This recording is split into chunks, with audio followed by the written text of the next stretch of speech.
America's goals and how best to achieve them. A grueling policy review ensued. It would take 8 long months.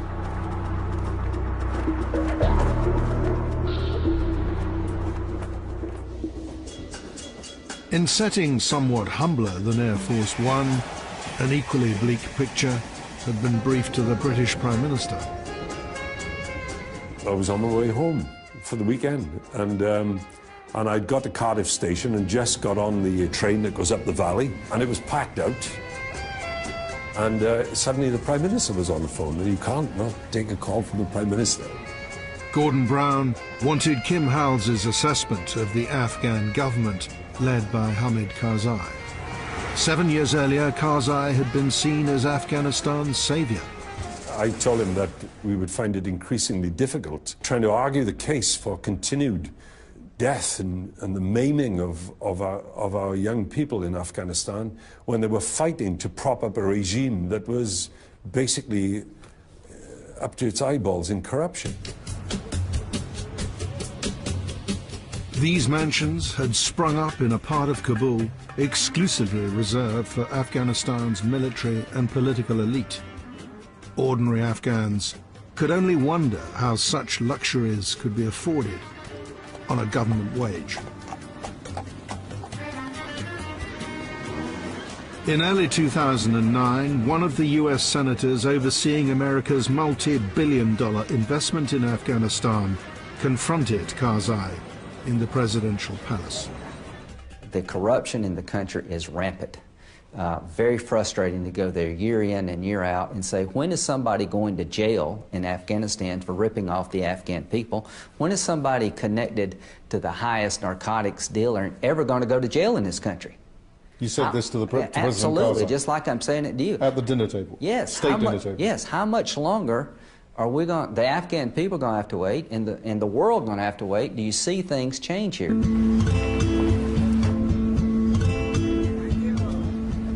This is Afghan MP Dr. Bashar Dost, famous for giving most of his salary to the poor. In 2004, he resigned as Karzai's planning minister in protest at the epic scale of corruption. Karzai offered to let Bashar Dost head a new anti-corruption commission. He agreed, but only if he could investigate Karzai's cabinet. I said to Mr. Karzai, we must start it to fight the corruption in the staff of ministry, in the staff of presidential palace, in the Supreme Court. What was his response? He refused. He refused that I start the corruption in top level of Afghan state. It was the reason that he didn't accept my condition. So you left the government? I left the government. In August 2009, Karzai stood for re-election. Voting is underway in Afghanistan's presidential election. Corruption, fraud, apathy, and the threat of attacks from the Taliban. The allegations of vote rigging and fraud have been ringing across the cities, the valleys, and the plains of Afghanistan. The presidential election was wreathed in corruption. Ballot boxes were stuffed with false papers. The campaigns of both frontrunners were implicated. Karzai won a second term in office. But for the West, it meant 5 more years with a partner who'd become a liability and whose state of mind was also ringing alarm bells. President Karzai said to me several times that he suspected the British Army was involved in the drugs trade in Helmand, otherwise we could have ended it. He was sure that if we really wanted to, we could defeat the Taliban in Helmand, and we were choosing to keep the fighting going in order to give us an excuse to be there. I mean, it's an extraordinary paranoia.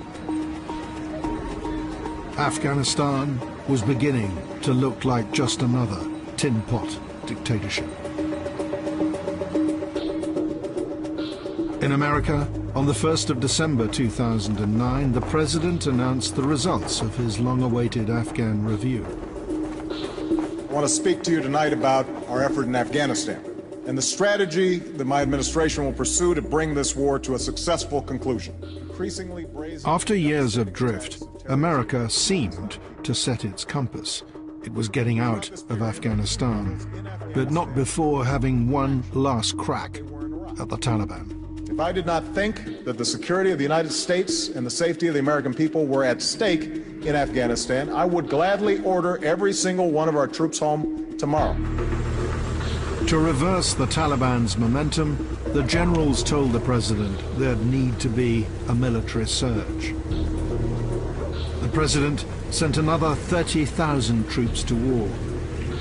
This has taken the total number of troops in Afghanistan to 142,000. What you do today, you're going to live with that shit for the next 10, 20, 30 plus years. This president decided that once in, he was in all the way, and that he needed to give our commanders in Afghanistan the troops they felt necessary in order to turn the situation around. For the first time, we had, if you like, the end state quantified in military terms. Up until then, we'd just been increasing bit by bit, with never any clue of when enough was going to be enough.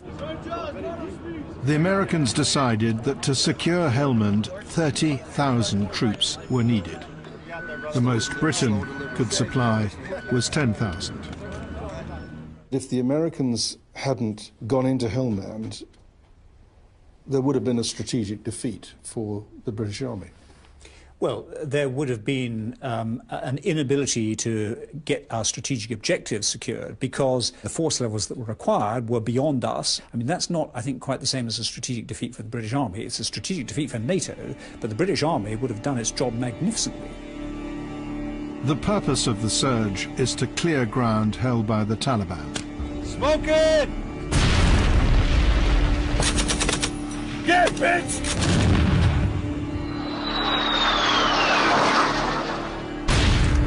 Oh, yeah, baby! Fucking love you. Do it right. Check? The Americans want to hand over the whole of Afghanistan to Afghan security forces by 2015. When the surge was announced, the British Foreign Secretary and his special envoy thought this was wildly ambitious. We asked a very senior Afghan minister how long the Afghan authorities would stay in Helmand after we left.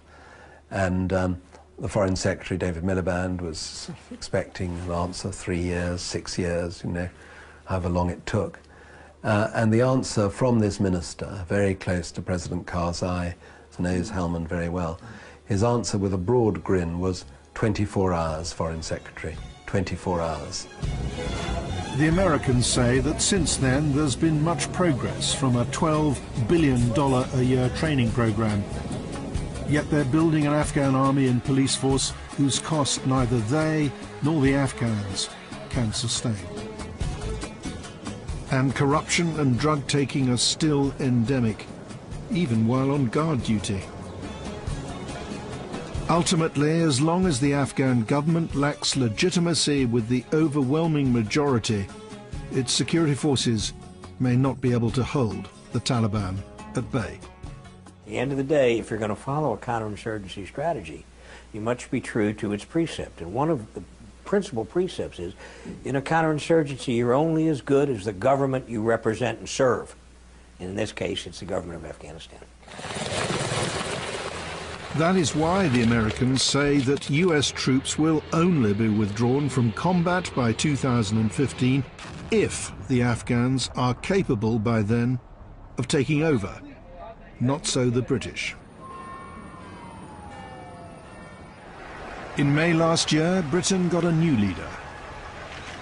Like the President, the Prime Minister says he too will withdraw combat forces by 2015.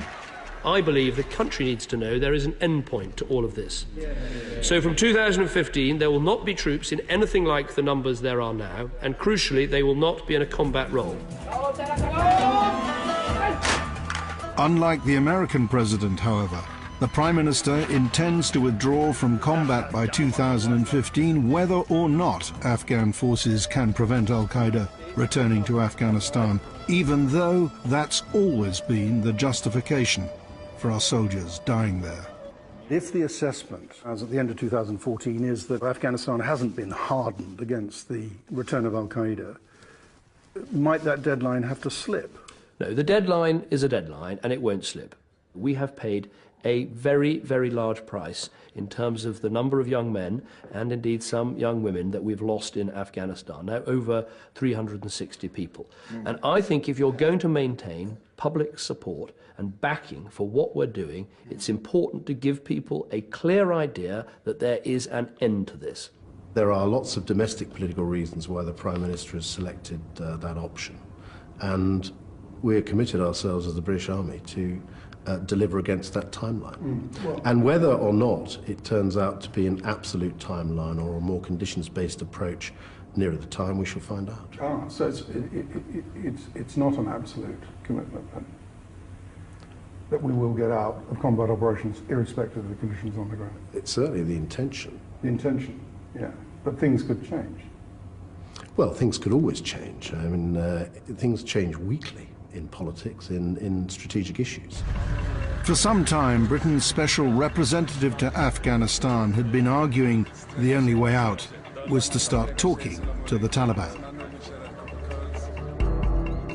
Last summer, Sharad Cooper-Coles attended a summit of Afghan experts at Chequers, hosted by David Cameron.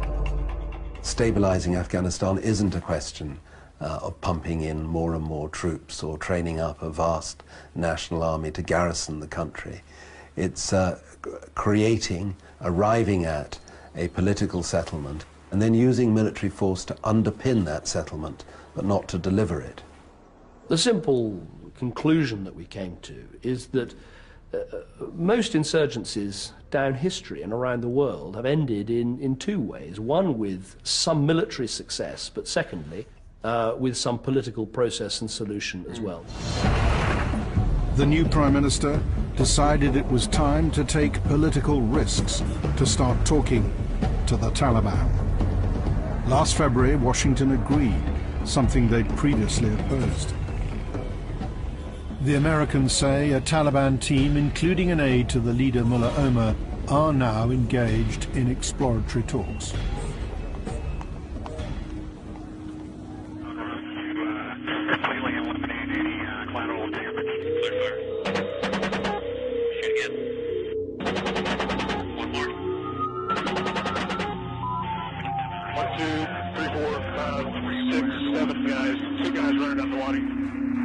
But whilst American officials are talking to the Taliban, American special forces are also seeking out and killing many individual Taliban commanders.